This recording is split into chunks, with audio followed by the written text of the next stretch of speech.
All right. Hold on. Yeah. Do your Zen thing where you think of N-words. I'm going inward, not N-word. Hey, you guys want to see a neat theatrical trick? This is green screen. This door. Guess what's behind it? You'll never guess. 1, 2, 3. I bet you didn't think that was behind it, did you? It's crazy, right? Unbelievable. See if Dustin will cover it up when he comes back in.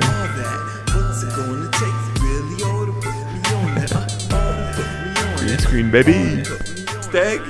Wow. I need you to carry the weight on this podcast, because Ladies and gentlemen, boys and girls, mermen, people, Martians, mermaids. people. You forgot about mermaids. Mermaids. Yeah, we're not. You know, Malcolm Gladwell did a 3-part podcast on The Little Mermaid.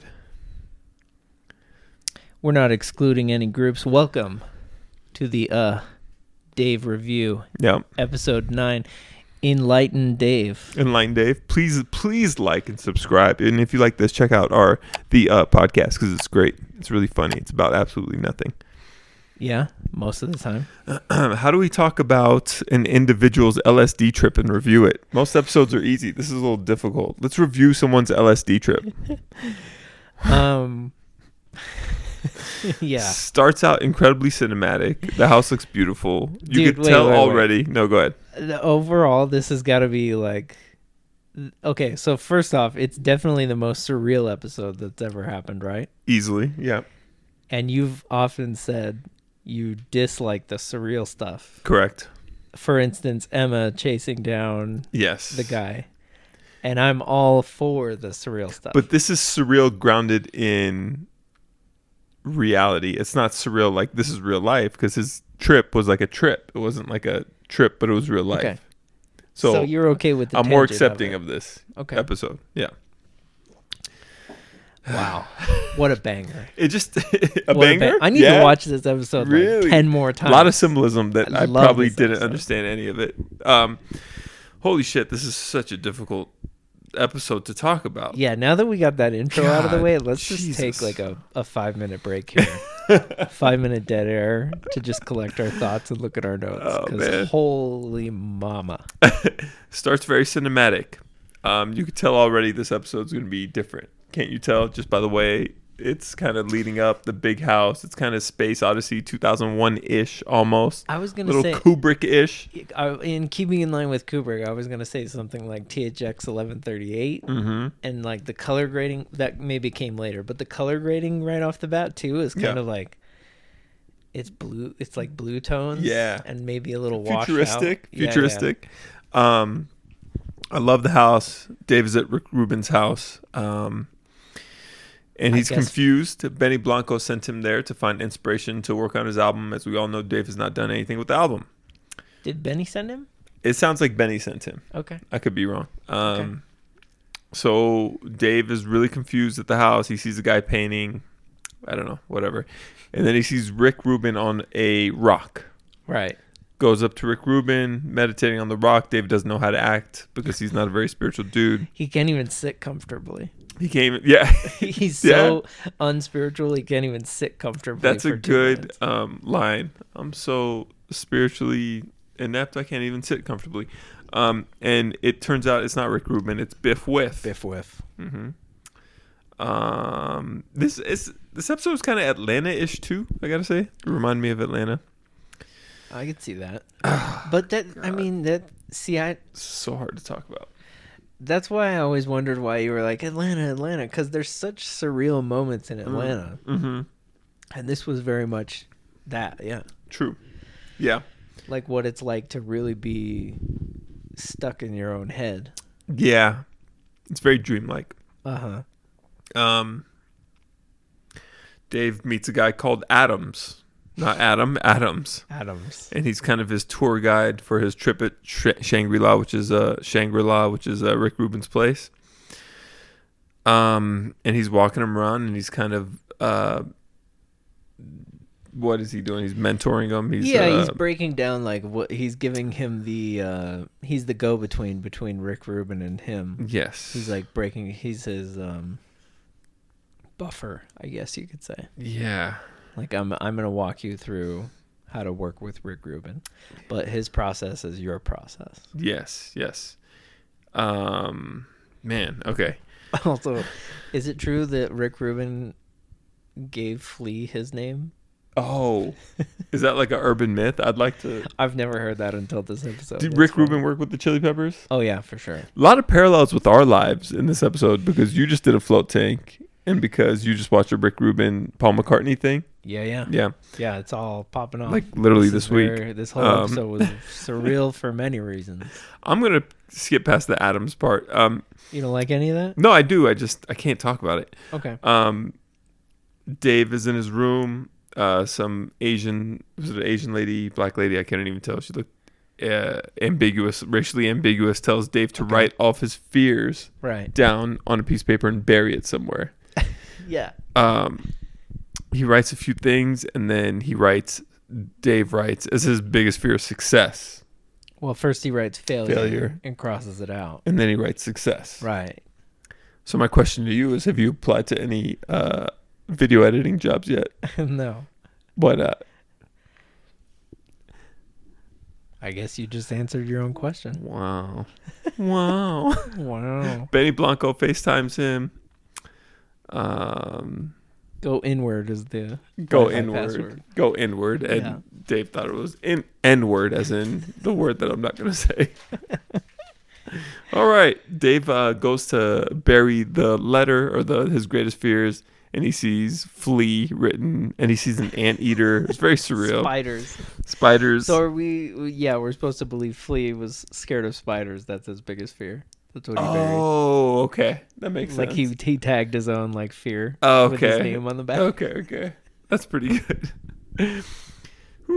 LD sees Biff Wiff and Adams again. They throw LD into a flotation tank, which they just threw you into recently. Not them, but somebody else threw you into one. Yeah. And your experience was good? It was great. It was fantastic. This is literally what, 2-3 days ago? A day ago. Your first time in a flotation tank? First time in a float tank. Same style, same exact everything. Yeah. Same specifications. Yeah. Please do it. Yeah. The FT320, I think it was. Although, yeah, the 320 or 321. Yeah. I did not come out making as great a music as I thought I would. The song you showed me tonight was terrible. It was awful. And we re-listened to it. I hadn't heard it in a couple hours. And when you listened to it and I saw your reaction, that's when I realized what it actually was. Yeah. And you were like, I want to show you a song I just made, and I came into your studio, and the name of the track was Untitled, and I knew right then and there that you put no effort into it whatsoever. And the fact that you thought I would enjoy that song when you put no effort into it. Like, you're not some sort of genius where you put no effort into a song and I'm going to love it. You didn't even title the damn thing. Well, it wasn't that I thought you would enjoy it. I was looking for creative criticism, but this did not merit that. This didn't even pass that mustard. It was there's a few gauntlets a track needs to pass before it even gets to that level. This was well before that. Yeah. Dave comes out of the float tank. There's a remote control car. It leads him Lassie style, like a dog Lassie. Oh yeah, with the wiggling. Yes. Okay. With the wiggling. And the gandering. And the gandering. Phenomenal music, incredibly cinematic episode. This episode was a cinematic feat. The way he was following that remote control car and the shots they had of him with the music was incredible. I agree. It looked like a movie. And then super long shots. Yeah. And it was incredible. Yeah. The remote control jumps off the cliff. It turns out Dave is the one controlling the remote control car. Symbolism, obviously. Could you tell who that was in the distance? That looked he like kept Biff calling? Whiff to me. It could have been, okay. I'm pretty sure it was Biff Whiff. I couldn't even see Biff maybe Whiff. It was Rick Rubin. Let alone Rick. Dan from North Korea shows up. Dude, I can't believe... You predicted this. No, you did. I did? You did. I think you did. No, you did. We'll run the tapes back. Yeah. There's so many funny moments in that. They casually dropped the fact that Dan is a working a desk job in the Korean militia. Oh Jesus, that's the guy that was caught in Korea. Guy who did get stuck there for 2 years. He's just But gone. they just drop it. I'm and sure then he'll she come said- back. I was like, I don't think we'll ever see Dan again. And you're like, oh, maybe they'll come back around to it. I really can't did. believe I wouldn't even have remembered who Dan was if we hadn't had that conversation. If we did do the Yeah. podcast. So Dan was the guy that got caught in North Korea that Dave never gave a second thought to. South Korea. South's the one you can go in and out of. Don't go to North Korea. South Korea. Yeah. Yes, you're right. Yeah. Okay, yeah. For some reason, how funny would that? Anyway, and yeah. So I guess basically Dave's conscience is coming back to him. He's like, man, maybe I should have looked out for Dan. Yeah, more surprisingly that Dave remembered Dan at all. Yeah, true. Not just like us. just some Asian. And he survived on the ketchup packets. Yeah, I don't remember the ketchup packet throwback. He kept telling him, like, you know, it was a thing about his food, and he was like, where's the backpack? And he's like, you don't have the backpack with you? Because he was like, I want some ketchup. And he was like, oh, it's in the backpack. I gotta go get it. He's like, you should have the backpack with you at all times. He's like, oh, I'm sorry, Dave. Yeah, it's a deep cut episode. But that's what we're here for. This episode just gets crazy, so I don't know how to. I really don't know how to talk about this episode, guys. I apologize. Yeah, you need to pause and take a breath. Hold on. Let me look Please. at my notes and just help me out here. take a breath here. Okay. Freak. Right before, let's just go back for a 2nd. Mm-hmm. Right before he dives into the float tank, Yeah. Biff Wiff says "Bon chance," Bon chance. good luck in French. Oh, is that what that is? Yeah. Okay. All right. Thank you. Okay. Back to Militia Dan. Militia Dan. He Laptop. He runs inside, Yeah. opens to the fridge with rotting food in it. And ants, which has been a theme throughout didn't the see any There was ants. definitely ants on the food in the fridge. Yep. That should have been more prominent. That whole fridge was should pretty have been prominent. full of ants. Gata is in the kitchen wiggling. You haven't seen Gata in a while. I'm sure you were excited to see him in the Excited kitchen. to see Gator. He was great in the kitchen. He looked Yeah. great in the chef's hat It's so weird. And Mike is the maitre d' that comes in. with black hair for some reason. Yeah, why does Mike I don't know. I'm sure there's Why a does- reason, but I don't know why. and a goatee too? Why does Mike have a black hair and Yeah. goatee in his imagination? Super weird. That is so weird. It's weird how well they nailed their personalities Yes. for, like, it's such a 1-to-1 in a kitchen. Yes. Yes. They did a really good job of that. Like Yeah. Gata says, just salt it like I showed you. Just salt Yeah, it like I showed you. exactly, Just yeah. easy. Just go. Yeah. That's Gata. Just go like you're And- supposed to. You're a rapper. Yeah, just do it. You know how to do this. Just Yeah. do this. Like I showed you too. Like Yeah, Gata yeah. could do it with ease, you know. And Mike, like the come on, train's running on time. Yeah. You know, Yeah. it's all gotta happen. There's nothing on Dave's plate. Right. He's seasoning nothing. He doesn't have any music. There's nothing. He's not making anything. There's nothing on his plate. You could throw all the seasoning in the world. He doesn't have anything. Right. And then Gata, being the incredible friend, supportive friend he's always been, tells him to just chop me up, man. Just whatever it takes. Just chop me up. Yeah. Cook me. Throw Which- me in this oven, easy bake oven, Gander style. Yeah. There's so much subtext to that. It's like Yeah. the cultural appropriation piece, possibly. I don't know if they were shooting for that. Oh, it couldn't be more overt. Yeah, I think it may have been just. I wondered if Dave was gonna steal Gata's song and put it out there, and that's how the season was gonna end. But I don't think they'll take it that direction. Okay. I was just wondering, and then Els is just killing it Yeah. in yeah. the kitchen. He He's just has got, like, food everywhere, right? Els is killing it. So many nice plates that he's Yeah. plating up and ready to go. Yeah, Els is Yeah. Gordon Ramsay in that dish. Yeah, that's Um, true. So yeah, it was cool. That part was really, really, really cool. And the pressure of all the other chefs. Yeah. Cook. Yeah. cook. And then He Dave leaves- serves it up to a bunch of white guys, which I Yeah. thought was pretty telling. Yeah. Yeah. And they're like, more, right? Yeah, yeah. Okay. Yeah, of course. Dave.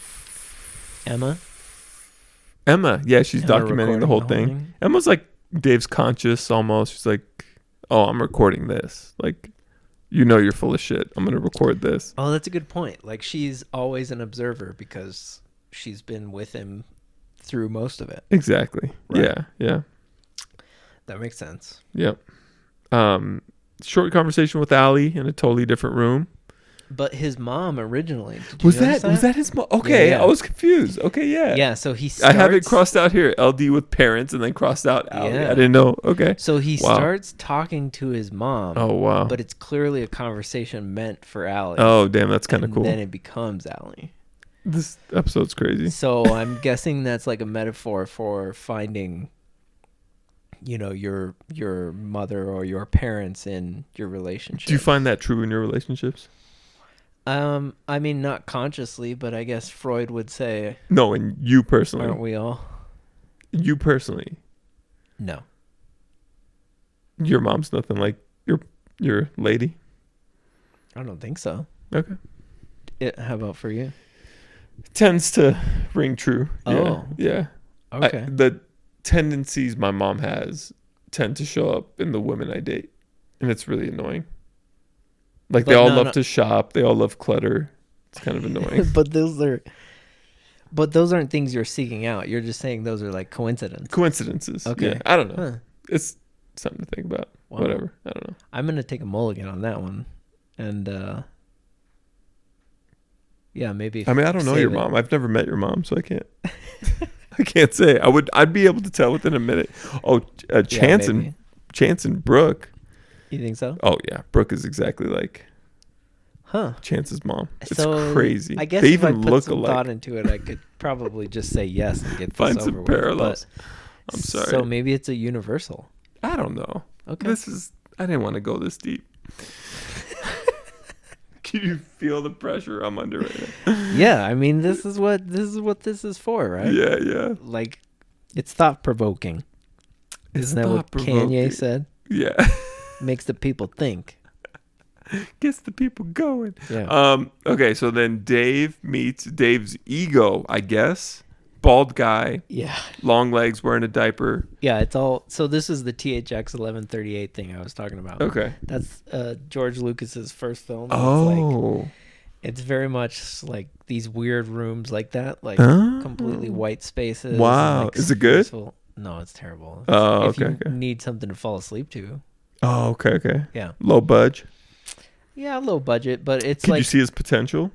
Yeah. You can see his potential. But it's a thinker. You got to really put your hat on. George Lucas, huh? Yeah. Interesting. Yeah. If you want to put your thinking hat on and twist your noodle, you can get through it. But a lot of subtext. And I think there's also a scene where get your fettuccine in a bunch. Yeah, exactly. I think there's a scene where he's hairless too, like that. Okay. I might be wrong. Okay. Did Dave shave it all down, or is that all prosthetic? Oh, no, that's a wig. That's easy to do. His eyebrows and face? Yeah, it's easy. Yeah. Come on, you're in theater. Nobody does that. I don't know, but it was so creepy. I liked it. Yeah, that symphonic Yeah, the music was so melodic. good. The way it was shot was so good. Yeah. When Dave's ego puts that song on, that was the best part of the episode for me, because the way the beat hit was like kind of futuristic, and his flow was futuristic, and the way he looked and was dancing all like an old ass baby was futuristic. I loved that scene. That was fantastic. Yeah, it was good. Might be highlight of the season, and it was like one of the first times in season 2 we heard Dave rapping well, and I really just, that song sounded so sick. Yeah, it was good. Really cool. Stop being lowbrow or highbrow and be no brow. I really liked him talking about not. He's like, you ate a black man. I don't know how much more overt it can get. It's like, I didn't understand Men in Black the first time I saw it. Like, what is there not to understand about Men in Black? How, like, what is the example that he watched that and didn't understand? It's actually a really deep movie. Yeah. I have to take it back to the very beginning of this episode when Adams goes, Dave, you use like humor as a defense mechanism. You can't even go 10 seconds without saying anything. You can't even go 10 seconds of silence. Yeah. And they're like quiet for like 10 seconds, and Dave goes, honestly, I was trying to fart. That was the Yeah. funniest line, man. So Yeah. it's that Jewish humor that's in the vein of Woody Allen that he just nails sometimes, or whoever the writers are nails sometimes. Yeah. Hilarious. That's right up my alley. And such a perfect example of what he was just accusing him of. Yeah, and Yeah. it's also really funny because you think you give him credit because he goes 10 seconds. Right. And then it's he like goes, 11 no, actually, I seconds. was trying to fart. So then you take the credit away. It's just so brilliant. I love that line so much. Yeah. And then basically the ego tells him, stop overthinking everything. Yeah. He's Just like, go. I don't know, man. Your outfit is wild, and you're talking about suck power with Yeah. double A the anteater. Yeah, yeah. And then Dave gets spit out of his near-death experience and runs directly to the studio and just starts rapping. And really cool. Really well done. Really, Yeah. really cool. They have to resuscitate him. Yeah. Biff Wiff biffed it. Biff Wiff. He whiffed it. Yeah, yeah, you're right. He did. whiffed that one. Adams. Can't find it. And then so I just wrote, this is I just realized Dave hasn't come out with the album. And if this is some sort of lead up to an album, and if it comes out in the finale of I don't know why I said it like that. It's got to be, right? Yeah, like this kind of got me what I heard today. I'm excited for the album. Like Yeah. it's cool that he's a rapper and like a comedian sitcom guy, and he's tying all this into an album release if that's his plan. Because Yeah. now I want to hear the damn album. Yeah. So that's cool. Like if he ends the season and then drops an album, You think so? that'd be sweet. Like that would be like a really new way of doing business as a musician in 2021. Yeah. Like, who does that? I'm sure it's been done, but it's pretty cool.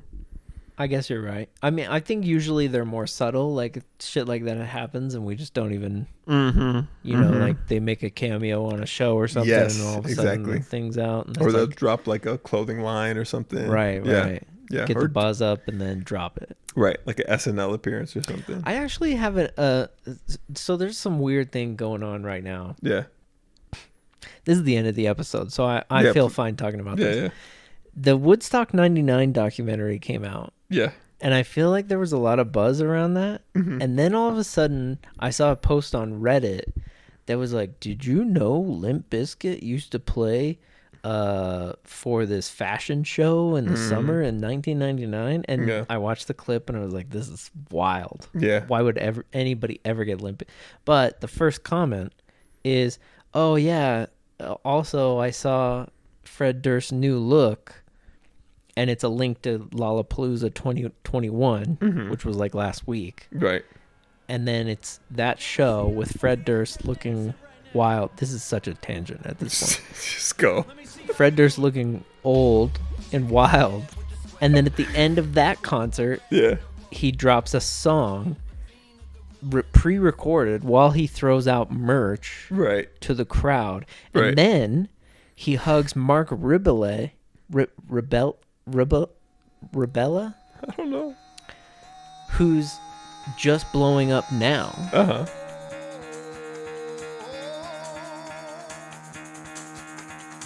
Get the fuck out of bed, bitch, go. And like he talks to him mid-show. He's like, Mark, what are you doing here? And he's like, I'm doing great. And then end of show. You think is all you're trying to say is you really want Limp Bizkit to make a comeback in No, no, no. 2021? Because I really feel like that's really what you want. What I'm saying You really is- want the Limp Bizkit comeback in 2021. What I'm saying is, no, that's going to happen regardless of what I want it or not. Brace yourselves. What I'm saying is, the path that I just described to you that I Yeah. took, Yeah. lots of other people did that. Okay. And now that album will do better because of it. Right. And it all started with Woodstock 99 coming out. Mm-hmm. Oh, I see what you're saying. So it's Yeah, like either that was coordinated, yeah, or I see what you're saying. Limp Bizkit was smart enough to be like, people are talking shit about us again. Let's ride that. Because why wouldn't you? Yeah, right? yeah. All Let's those, ride that hype. Well, that's common practice, man. You it's like there's an art to like finding your flow in attention in the public space, and you can't oversaturate, you can't undersaturate. Like some artists are like really good at that, Wait. Like they might not be the best artists, but they're really good at like, yeah. oh, here's the little teaser here. Always having their name in your mouth. Oh yeah, exactly. Not too much, not too little. You know, you still want a little bit of air of mystery. What is oversaturated though? What does that look like? That'd be someone that just like came and went. Like probably early Justin Bieber. That just kind of came and went, and then people are just like over it. Yeah. Is Britney oversaturated right now? She came and went. Yeah. No, I mean right now with like the whole. I don't know. That whole thing's crazy. Her Instagram is. See, that's what I mean. You're checked out. Are you oversaturated? It's too much. Yeah. There's no mystery. There's got to be some mystery. You know, you can't just be like an average citizen. Some mystery to her conservatorship. Like you can't be a regular citizen. You have to have some mystique about you. That's another thing you do. Like you have to have some mystique about you. Yeah. You need a little mystery. A little mystery. Yeah. Okay. Yeah. Like you can't just flood the market with like Britney Spears slinkies and Britney Spears documentary and Britney Spears album, and then like people are just gonna be Britney Spears out. You're in every commercial. Yeah. Exactly. Yeah. Okay. There's an art to, you know, doing it. Drake does a really good job of it. Anyone that's had longevity does a good job of it. Like right now, what's her name? Billie Eilish, who I love. I think she's oversaturating herself a little bit. I think she should have taken a couple years between albums, and it would have been more hyped. Adele drops an album every 4 or 5 years. That's a good model for her. Yeah. Yeah. Thanks for watching the Dave podcast. That's it? You don't want to do a wrap up? Go ahead. Oh, what are we going to do when this show's done? We only have one more episode. I don't know. You tell us. What do you want to see? If there's like Handmaid's Tale, the Gator Trackers, whatever. Okay. Thanks for watching. Please like and subscribe. Thanks. Bye.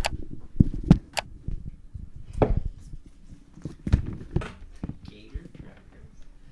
What is the Gator I just made it show up. Oh, like Gator Hunters, like. Yeah. Okay.